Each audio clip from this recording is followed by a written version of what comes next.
I have no idea. Although Chinatown, the latest argument is a new stadium for the 76ers, the basketball team. Of course, the 76ers, 1776 is when the Constitution was ratified here in Philadelphia.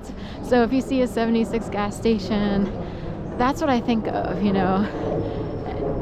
It's an American thing, you know. So 76, that's your number for Philadelphia and the Constitution. And very Americanized political, what am I going to say? Washington, D.C., I guess even. But D.C. is just where they house, you know, the White House and everything. The Constitution was actually drawn up here in Philadelphia and ratified, which basically means signed. You know, Delaware was the first state to sign or ratify the Constitution. Of course, Biden, he wasn't born in Delaware, but he spent most of his life in Delaware. So his dad moved from like Scranton, PA to Delaware to have a life because something happened in Pennsylvania and he had to move. So it was sort of a forcible, that's the story I get. So,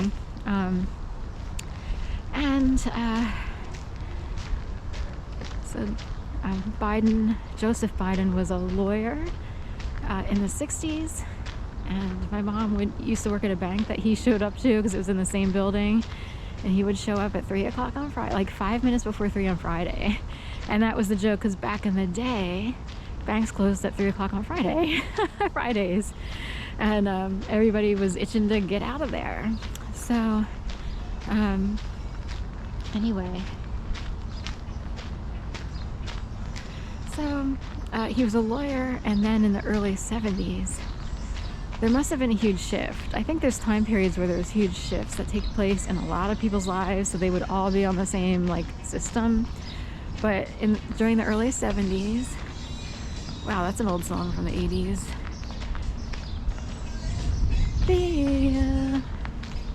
Forget what it's reggae. Oh, why?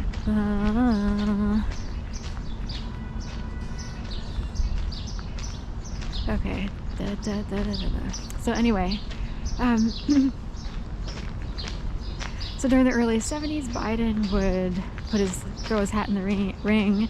Was it for senator, or what was his, whatever he was, for years and years and years,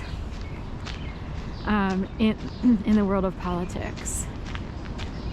And then ultimately he would become vice president with Obama in 2008, finally, after all those years, and then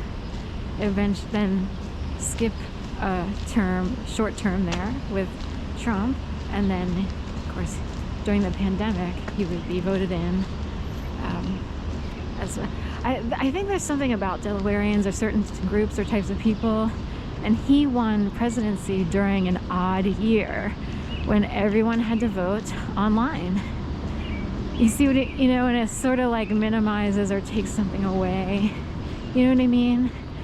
This year, when he wants to go on for a second term, they have his running mate in the court system. So again, it's an odd, we'll say historical, and maybe, these first state Delawarean folks with Pennsylvania make history or whatever, but it wasn't your typical election. So here comes a little squirrel here.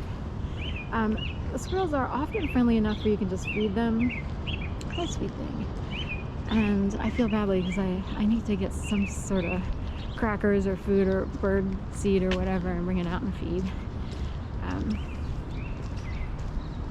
anyway, Delaware River, we are inching up on the Penn Treaty Park here, and we're now on the northern side of the Rivers Casino, with its huge, parking garage and everything. So, I'll decide if I can hear rain or not. Delaware River Trail. Of course, it's the Delaware River that runs north into Philadelphia and Pennsylvania. And Delaware is just south, the state of Delaware is just south of Philadelphia. Kind of tucked up in there. It's a whole, all these little tiny land masses, I guess. Is that the Betsy Ross Bridge all the way up there? I kind of forget, but it might be the Betsy Ross Bridge is further north here. You really can't see it now that I'm behind these trees, but all of those bridges head on over to New Jersey, and then you can shoot up through New Jersey to get to Manhattan, New York. Tons of public transportation to get up there. The Chinatown bus, Greyhound, Megabus. I think Bolt is gone. Bolt bus used to be. Then of course Amtrak, New Jersey Transit, shuttles. The Chinatown bus will take you from Chinatown to Chinatown because they have their own busing system.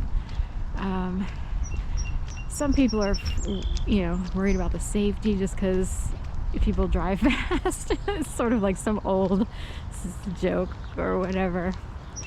They technically used to be the cheapest seat in the city, so a lot of people for $10, would ride up, which is unheard of. On Amtrak, depending on the time of day, you could be paying $100, $120 one way. You could almost fly on Spirit Airlines or Frontier to New York for less, but you would still have to get from the airport into Manhattan.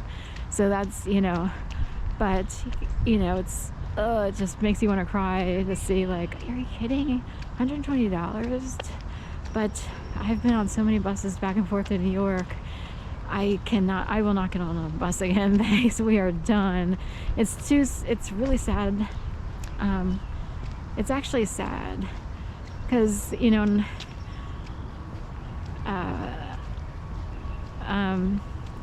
I've had my own experiences with, where am I going to live, this, that, or what am I going to do because this happened and that happened. But there are people who, they might not be on drugs. Some people are on drugs, some people aren't. But the bus becomes a way to sleep because maybe they don't have a home. So if they can get enough, or if someone gives them a ticket to get onto the bus, it's rough out there.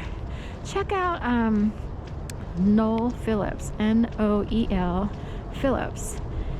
He used to live in the UK, but he moved to Texas, Houston area, I think. He's actually a pilot, but I think he's small aircraft pilot, I'm not sure.